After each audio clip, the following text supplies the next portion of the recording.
I want to welcome again our wonderful respondents, Michael and Mindy. Doesn't that sound like, is there a TV show? Oh, it's, okay. It's not Michael and Mindy, it's Mark and Mindy. Okay, well, they will be here. Okay, so after we've messed around enough this morning, you've had time to eat your breakfast, I would like to invite Angela Allmond from Teachers College to come on down. Angela. Good morning, how are you? This is a practice-based research proposal that I'm presenting today. Very much practice-based and very much birthed within my own teaching experience, or from my own teaching experience, and my subsequent experience after that, which has been more in the administrative side of things, helping to helping to support the classrooms and the teachers who are in classrooms. So this is a culmination of basically nearly 25 years in the field, which some people may not think I look old enough to do that, but I am. So my proposal is about classrooms and what they have, what their design is, what their arrangement is. One of the things as an educator, I was raised by parents who basically, you don't just take no for an answer, or you don't just assume that what is got to stay the way that it is. Every house we ever moved into was pretty much changed by my parents to match the needs of the family. So I grew up expecting that, you know, if a space doesn't work, you change it to make it work. So when I entered teaching, when I entered classrooms, specifically art classrooms, I found that the spaces that I was inheriting as a teacher were not particularly suited to what I was trying to do, and I basically learned how to kind of negotiate with administrators to change what I had in my own situation. But I watched other teachers, arts teachers, who kind of assumed the answer was always going to be no, and so they just accepted what was and faced the difficulties of that. So I'm a little bit bold in that sense, where I don't assume that, I mean, my assumption is that we're training kids and we want them to be in good spaces and we want teachers to succeed at our jobs. So the spaces need to suit what we're doing. And if you've been an art teacher at all, you know that the space is really important to what you do. So basically, even as late as last week, I was supervising a student teacher. I went in, lovely classroom by appearance. Stylistically, it was beautiful. But almost immediately, the cooperating teacher started apologizing for some of the things that weren't working or that were going to happen while I watched the student teacher. And she basically said, you know, I'm sorry, the room's too narrow. There's this and there's that, and there's columns in the corner. Why did they put columns in the corner? Columns don't work in the corner. I need that space. And so even though it was a building that was only 10 years old and seemed to suit art education, it wasn't particularly suited to what the nuances of what the teacher needed. So we have even the newest buildings that are still not necessarily designed well, and we have older buildings like this one, which was part of my pilot study, which was probably about a quarter size of this room here, and it was supposed to house 32 17-year-olds at one time, and the teacher was not particularly gifted in organization, and in addition, the way that the school politics ran, she had to leave her room in the 2 planning bells that she had and go to the teacher's lounge while someone else came in and taught English in that space. So she never had a chance to even, and she had a 5-year-old son that she had to get home to at the end of the day. She couldn't stay till 8 o'clock at night to try to figure out how to fix this problem. So my work with her, and I didn't do the after pictures, but my work with her was about changing the space to try to suit her needs. And this was the first day, what I showed up and saw in the classroom. And, you know, it's a little hard when I show up at teachers' classrooms because they, you know, all their little demons show up. And with this particular teacher, I learned one of the things that's important to my study today, which is that if I want students to flourish in the classroom, I also want teachers to flourish in the classroom. She felt defeated every day she walked into this classroom. She couldn't, the space didn't work. There were lockers that, which I thought I had a picture of. There were lockers that were built into the building's classrooms 80 years ago, and we're still there. They were broken, they were bent doors, they couldn't really store anything. All you had to do was take the lockers out, put some perfectly sized shelves, which actually were in catalogs, just a little investment, and she would have had, a lot of more square footage that she could have used for materials. We both worked on this. I think I visited the site 10 times, but at the end of the year, she decided to move on to a different school. So we're still in conversation, but we didn't take this as far as it could have gone in terms of a remodel. And then there were she was nervous about trying to approach her administrator. She wasn't particularly, again, her assumption was that he wasn't going to support what she needed. So this was a difficulty for her, and I understand why. But the issue that kind of comes, and Jim Greenman and Caring Spaces, Learning Places, which is about preschool and setting up schools for little people in a way that really works for them. But he asked a question which I think is very important, which is, how does it feel to live and work here every day? And how does a 3-year-old feel when they're walking into your space and doesn't really understand what's happening? And can we actually sit, kind of in the body of a 3-year-old and understand what their experience of the space is? My question is, can we do that with a 17-year-old, a 5-year-old, a 10-year-old? Do we, as educators, actually understand what it's like for kids sitting in our spaces, to look around, to see our junk, to see our mess, to see our frustration as artists who who aren't getting paid to put our stuff in Chelsea, but are using, our talents in the field of education. So not that that's what everybody does, but we're all a little frustrated sometimes that we can't just sit in a studio and paint all day or do something wonderful like that. But I translate this into the problem statement with, when we invite people into our home, we do a lot of preparation for those people to come in and have dinner with us. We make sure that we understand if there's any food allergies. We make sure we understand if what their likes are, if they like red wine versus white wine, or things like that. And we try to and welcome our friends into our spaces. And we want to make sure that we give them plenty. We give them a comfortable space to be. Do we do that in our classrooms? And as educators, art educators, my experience with educators and my own understanding in the schools that I was in is that we accept no before we ever even imagine that yes could happen. And I'm interested in changing that. So this research is a foundation to help to change that dialogue, I hope. So what I'm going to do is go into 18 different classrooms, which is a lot of classrooms, but I feel that it's necessary in order to get a broader scope than we currently have. I'll explain later some of the things that we currently have, but what we can learn is what isn't working, what maybe needs to be replaced, what interesting solutions have been used in the past. I love the kind of the divided vertical storage, but obviously they're 100 years old and they don't actually still work, so the teacher has used it for something else. But what if we all talk about we need vertical storage. How do we get that in our classroom? I've found in a lot of 100-year-old buildings that have classrooms, they have some very interesting old storage ways or methods of using classroom space that are, again, broken down and kind of not working today, but that maybe if we borrowed from the ideas of the past, we could, even our modern classrooms are somewhat boring and not necessarily suiting the needs either. So if we kind of really understood what was happening in a variety of classrooms, we could maybe come to a conclusion that would help us to see things just a little more differently. So we, also I'm going to see some things that do work and that some classrooms have that others don't, and what features have nuanced design flaws that affect their usefulness. We like drawers with storage, flat storage, but are they, paper shuffling around in different sizes? Is that actually beneficial, or is that difficult? This classroom on the left was a classroom that was originally intended to be one, and then the district decided to change their curriculum for 6th and 7th graders, so they needed 2 classrooms instead of 1. So why not just split it down the middle? Because that's not going to, they don't have 2 classrooms.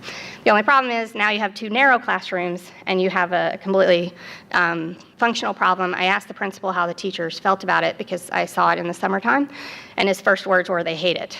because it's a brand new building, but they still hate the space. It's a decision was made on the architecture and design side that then changed everything about what they were trying to provide, and so they had to put up with it. And this classroom will probably be in use for at least 40 years, and they'll still have to continue working, and the kids and the teachers will both have to deal with that on a regular basis.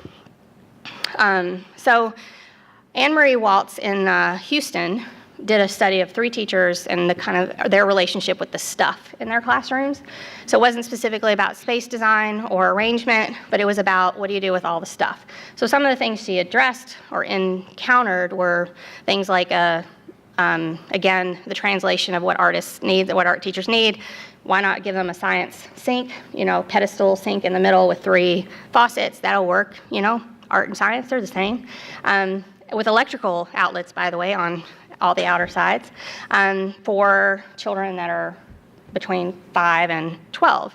So most of the children were too short to use the thing, and many of, basically in all 3 of the classrooms that she discussed, all teachers ended up using it as storage, and it was just a storage area sitting in the middle of the room. It divided the classroom. It was difficult. So there's a lot of great ideas that we think are great that aren't actually great.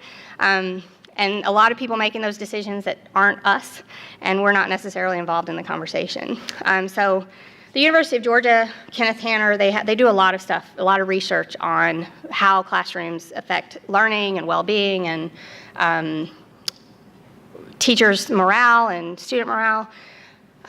So basically what Kenneth's saying is, and that's why they kind of focus on this in one of their areas at the University of Georgia, is that they believe that there's not enough of us telling designers and architects what we need in order to have better spaces for our children. So they spend a lot of time on it. They haven't got any research, to my knowledge, on art classrooms. They have a little bit on science. They have relationships, again, with natural lighting and what that does for learning, and how when you upgrade a classroom, whether or not, what the test scores look like and things like that. So there's a lot of research that they've done that's preliminary to what I'm doing. But my big kind of takeaway from that is we need, as an art education field, to start communicating with architects and designers and school administrators and facilities planners what it is that we actually need and what isn't working and what is working, instead of what we get right now, which is pretty much a cookie cutter kind of situation.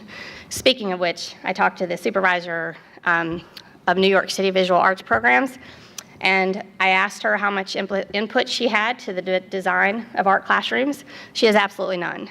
So the Office of School Construction in New York City does not speak to the head of the entire district's art program at all when they're talking about new design for classrooms or schools. And they are actually, believe it or not, building new schools in New York City, but there's no one speaking to the people who actually are going to be inhabiting those spaces. It's very important. So in general, the problem is I have been into a lot of classrooms for a variety of reasons, and I've basically never seen one that really does suit the need of what we're doing. So my question is, what do we need to do differently? And what I need to know before that is, what do we have? What are these classrooms? What do they look like? I won't go through all of this, but basically, it's a big problem. It's kind of rampant. It's in the immediate, there's a lot of districts that have bond issues that are supporting schools being built today. So if we can start to inform, then we can actually start to see some change. We need to start talking to the designers and the architects, and we need to stop being okay with making do. We need to actually decide that it isn't working. Again, maybe I see this problem as right in front of my face, so my urgency is about that. But if you've been in classrooms and understand what teachers are dealing with, it's not a hard problem to see. There are professional recommendations that exist, which is what we'll talk about in a little bit. And again, the reason it matters is if we assume that kids are important, that we are important, that human beings are dignified, intelligent, creative individuals, then we want to give spaces that educate, that actually support that, and that allow for flourishing and for creative experiences to be as delightful as they can be. And that's something that's extremely important to me, which is why it's a big part of this project. So I start with an interest in human flourishing. I will not go too far into depth in that. but it is part of my research. You'll see it in a little bit. I actually want to see how classroom spaces influence or affect human flourishing. There are ways that I'll address as to how I'm going to look for that. But basically, if you look at philosophies of human flourishing and people that are in education, Nel Noddings and Maxine, Greene, and some other people, Ken Fisher, our environments can stimulate joy. They can create fear. Again, in the pilot study, if you saw my notes, the students were using words like, I'm claustrophobic in here, I hate this classroom, I feel trapped. So do we want kids to walk into the classrooms every day and feel that way? I'm using, as a theoretical base, Parker Palmer's design of a classroom session, which he says is partly about the physical space, but it's also about the emotional space and things like that. I'm not avoiding or ignoring curriculum in this. I just feel like there's a lot of work already being done about curriculum. So my specific interest is in the area of space and how it affects the presence of a human being in that space, understanding that arts learning is taking place and creative activity is taking place. That's an assumption built into my research. So what I'm doing is I'm using Parker Palmer's 6 paradoxical tensions.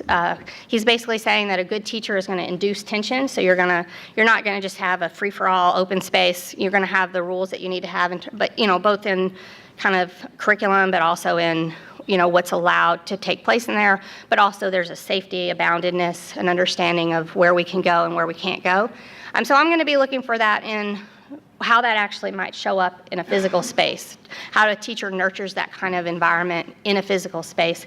As an art teacher, you have a K through 12 art teacher specifically, but also a studio teacher in grad school or in undergrad. You have a lot to do with that space, and you have a lot of decisions you have to make. And how do you make those spaces hospitable? How do you make them charged? How do you invite the voice of the individual, but also maintain the voice of the group?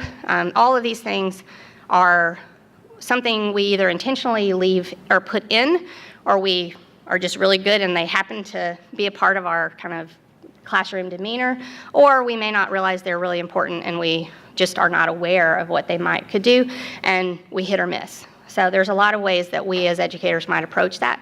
My question is, how can I see that? What might be there that we can use to kind of be more intentional about that? So one of the things that I studied was, and I found the Commission for Architecture in the Built Environment in London, England, which was, I think it's actually slightly defunct now, but it is very interested in public spaces, schools, hospitals, parks, and housing and things like that. And they're basically saying good design supports human flourishing, and it's really about the improved quality of life. And supports the things that humans are trying to do, not to leave out lovely pets, but bad design is basically those things which do not meet our needs and which are difficult for people to, they impose a cost on people. I'm going to speed up a little bit.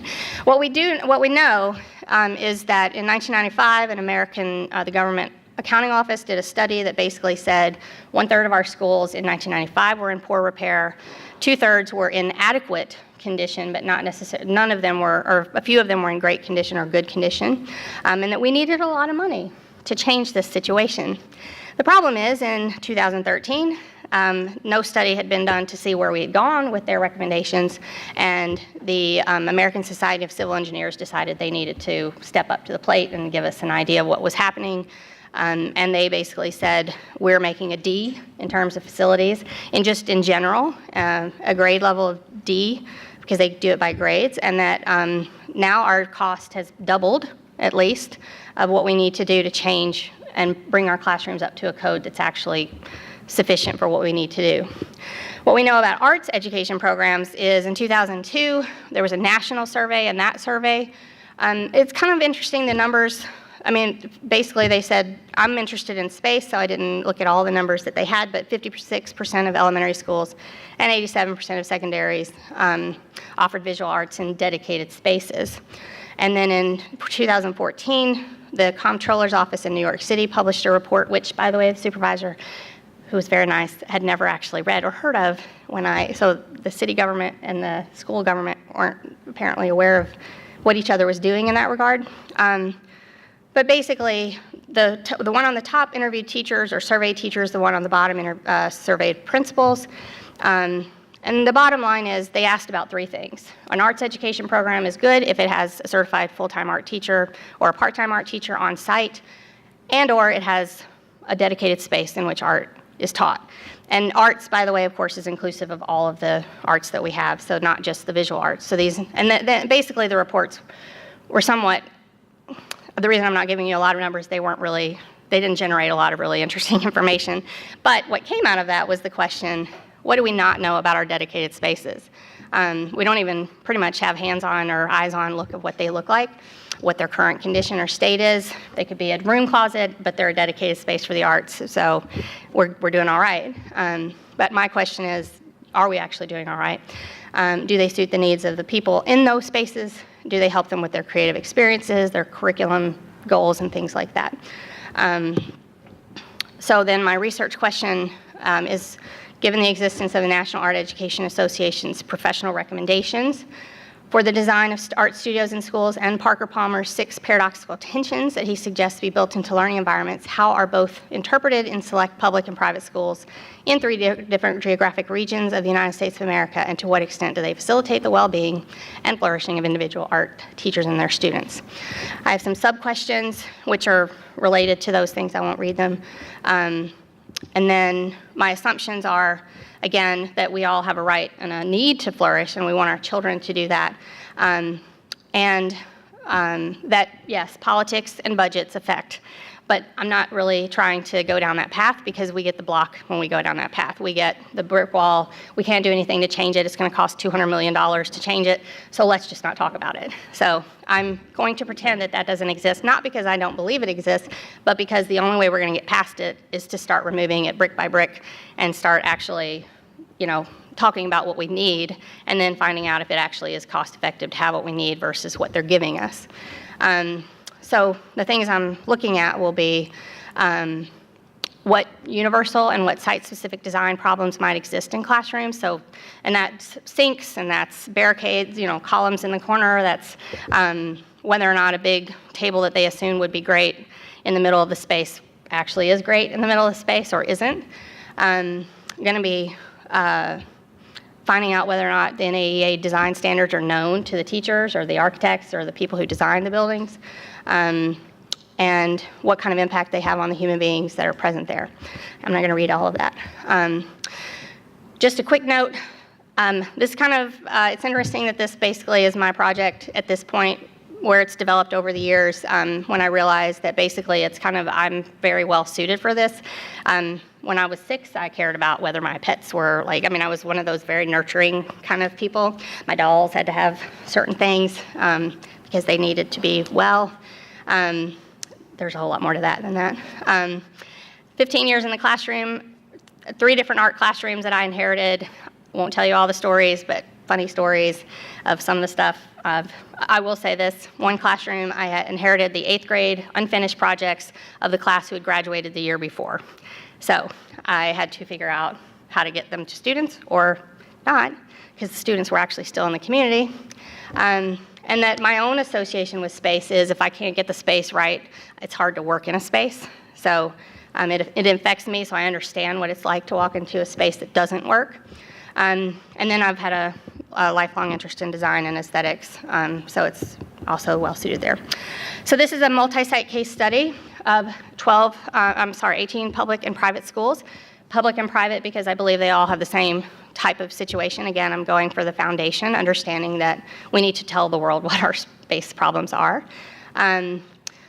The number of sites, again, is 18, so that I can get a more comprehensive look at what's happening in more. So I don't want to be in just one geographic region, because then that limits you to a political and an educational climate that affects decisions that are made. So, and I'm also going into 3 different regions that I've worked and lived in, so I understand kind of the educational climate that I'll be in, and I have contacts in those. Although I could go into 5 more and still be interested in what I'm finding there and find interesting things. It'll be divided into elementary, middle, and high school.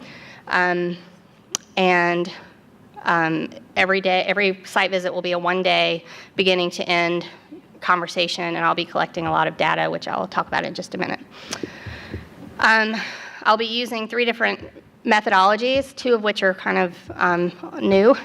I will be using a multi-site case study and all the standard approaches to a multi-site case study. Again, though, I do recognize that I'm outside of what they recommend for the number of case studies. And yeah, so Goldsworthy as methodology is going to be, I'm using the artist Andy Goldsworthy, how he pulls things from the environment and starts to understand, seeks to understand it better by pulling from what's there and understanding the nature in which he finds himself, and then also what he knows intimately about certain places like Scotland. But basically, and then kind of finds the organic nature of the space that he's working in. His is natural, obviously, mine is an art classroom, but it's just, for some reason, I find a very deep connection to how he works to what I did when I was a teacher and now what I'm doing as research. And then I'm using a business strategy of design thinking stage 1 because that's interested in finding out what is so that we can find solutions to what for the 2nd and 3rd stage of design thinking. More on that in a minute. I will be taking photographs. I will be sketching the floor plan, field notes. Will happen in-depth interviews with the teachers who work in the space, direct observations of classes, multiple classes that are running. I have a couple of checklists, which I'll show you in a minute, and archival records where they are available. This is just an excerpt from the National Design Standards for School Art Facilities. So they're very specific. I took their publication and turned it into a checklist. There are 17 sections, I believe. So basically, so I will go in and I will actually measure square footage and see if we're at all coming close. They recommend 55 square feet per student, which most people drop their jaw when they hear that. But if it's a nice amount of space, but it's, yes, it has a sink, but it's a broken sink, or other things like that. In terms of the human flourishing, a friend and I were talking last year and we kind of labeled it a place where good things happen. This is just one of the checklists. So, and all of these, by the way, these words come from not me, but from people who are writing about flourishing and education. So these are all things that Maxine Greene or Nel Noddings or other art educators and things are using. So I'm basically just going to write notes, see what I see. I'm not trying to be super mathematical about that or try to say it has to look like this. I just want to see if there are things that stand out that are part of how you can understand what happens in a space. This is the part that's going to be slightly ambiguous until it becomes what it becomes, so I'm excited about that. Again, Goldsworthy as methodology. I included a picture of him working just so you understand this is kind of how I work and this is how I think of him gathering the information I'm hoping to gather and trying to make something of it sculptural. And as an artist and an art educator, it seems fitting to me that I kind of study it in an artistic way. And design thinking, again, understanding, empathizing, clarifying, identifying. These are things I want to be able to do. What are the problems? What do they look like? And again, I'm not trying to conclude anything at this point. I'm just trying to find out what is so that I can then build the implications from there, which are about what are some new things I might find or some solutions that I just might immediately kind of think that would help solve that problem, that would help solve that problem. That's just me as an individual. But where can we go from here? Once we really have something that actually states what is, what can we do from there? And then how can we improve what we have?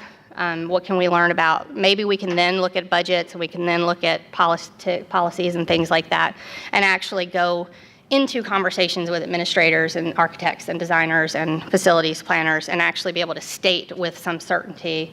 I mean, my research project is going to be small compared to the world of problems, but what can we do? And just let me say this last, money is not necessarily the solver of all problems. I was meeting with a teacher in England. She had $2 million that they had raised. And she was a really good teacher, just an amazing teacher. But when she showed me what she showed the school administrators about what she needed, she didn't even know herself. So she gave them some things. They gave her basically exactly what she asked for. But in many ways, the classroom was no different than the one she was going to be leaving. It had the same, not the same amount of space, but many of the same features. And then there was a lot of ambiguous features. So she didn't know how to say, I need this, I need this.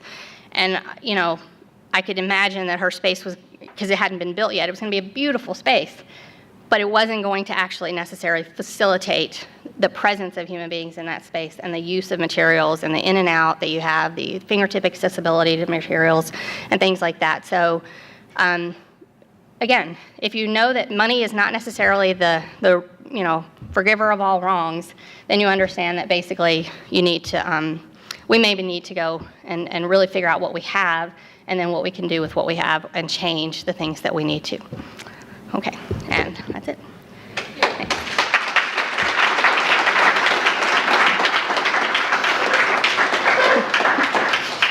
Thanks. Wow. Do you want to go, or? If you're ready, you should. Okay. Thank you, Angela. It's nice to hear the talk. I guess I had just a brief comment first. I think something maybe you would find useful, or some people that you would find useful to talk to. And the MFA program here in design is, there are a lot of people that instead of actually doing a project-based, it's a design research-based MFA program, and it's a one that isn't everywhere. And one of the things that a lot of those students investigate are like co-design and what it means to design with like a group of people. Right. And in particular, like participatory design, and so it might be another amount of, if you know, I probably don't need any more, but like literature to think about, like coming at it from that particular angle. If that's ultimately who you hope to be in dialogue with, it might prove useful. But just in terms of a question, I was curious. That Goldsworthy is methodology. It was interesting to me, and I only say this because I've shown that movie in my classes from time to time, and I think one of the things that the students, where they get hooked in my class, is when in Rivers and Tides is when the collapses happen, and that sort of like work through like the collapse. Right. Is always interesting, and I didn't see it as part of like your methodology in there, but I think it very well like could be, and I didn't know if that's where I started from. Okay. So I smoothed out the methodology because other people didn't seem to see what I saw. So I'm glad that you're saying that you saw it, because that's where, as an art teacher working in a space and with kids who don't necessarily get what you're trying to do, my big connection with him was in those moments of realizing, okay, this is not working. So how do I mean, and he's, he has that little moment of kind of defeat, and then he gets back up and he goes back at it, and he doesn't stop. And so so that's exactly where I started from, and my connection with him is very much rooted in that, in feeling a kind of a kindred spirit with that experience. I think it makes sense given your like past background too. I would like that. Okay. That connection. I'm still kind of like, when it turned into actually turning it into methodology, I was like, I don't exactly know how to perfectly define this, so thank you. It might be an interesting way to frame it as a starting point. I think your study sounds fascinating. Very ambitious to take on 18 sites, but you have a good plan. I was just thinking, what your talk made me think about, and I didn't know Jim Greenman's work, but was about the Reggio Emilia school and stuff, and it made me think about.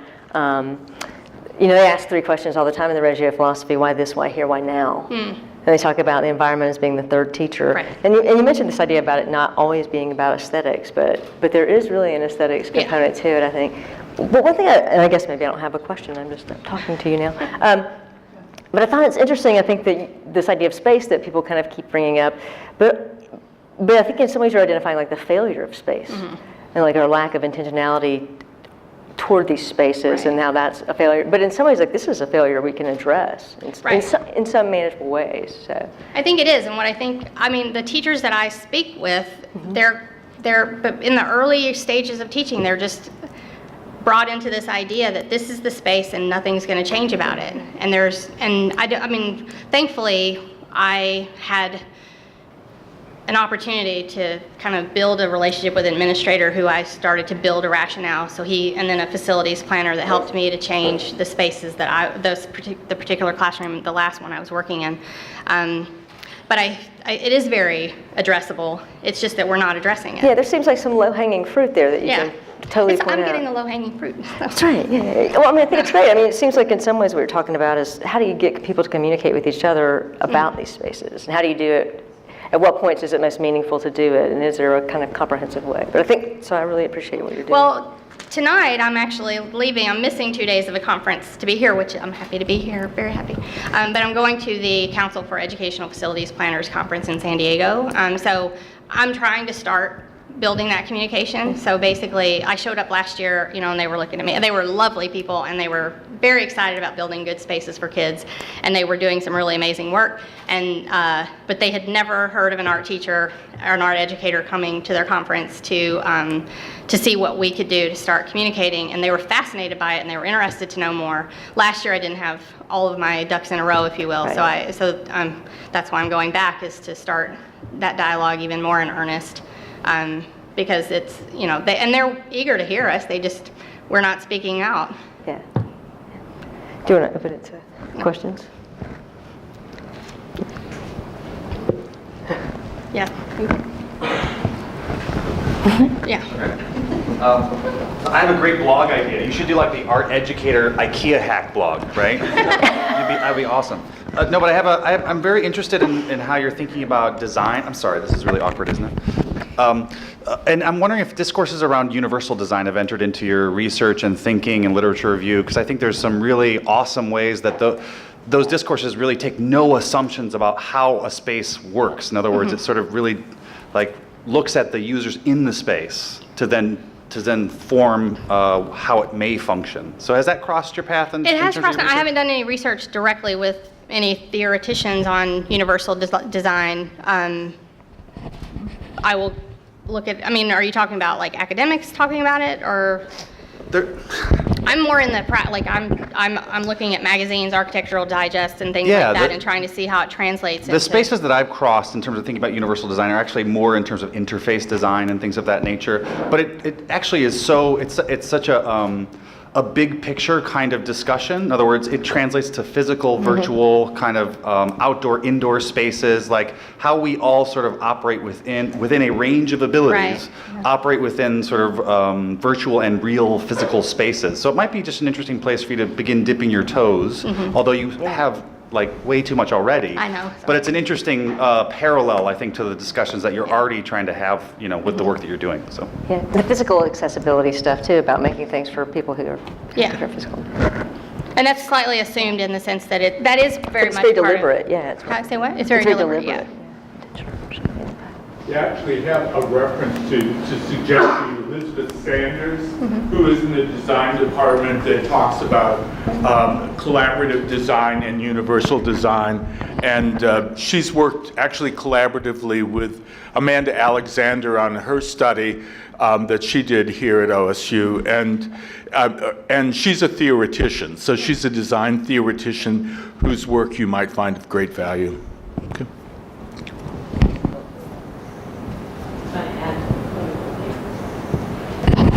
So you brought up the National Core Art Standards, and at the bottom of that page, there's inclusion strategies, and it talks about universal design there. So it's actually really embedded into what's expected. Yeah, I wanted to speak a little bit more directly to disability, which has been raised a little bit in terms of universal design. When you're thinking about this concept of human flourishing, have you given any thought to the way in which students with disabilities interact with those environments? Because one thing I was thinking, not just in terms of wheelchair users or people with physical limitations, but children with autism or sensory types of learning needs. Some of those environments are incredibly overwhelming with the clutter and those types of things. My thoughts on that are that's an important. I don't know all the specifics about everybody's needs, but first of all, I do know that architects and designers of schools are very aware now. So schools that are being built today are much more conducive to accessibility physically. I agree with you on the clutter is I mean, and that's what people think that art teachers and their clutter, that means creativity, but it actually is somewhat of an imposing effect on kids. And if you have 300 kids in a classroom, whether they have sensitivities to those things or not, I think we need to be much more intentional about how we arrange that space and not make the assumption that the mess means creative and therefore that's all good.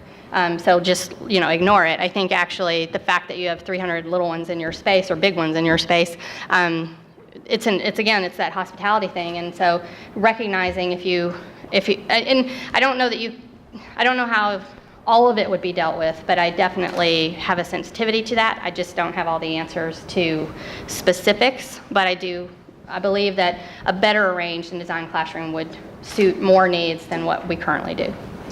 So, all right.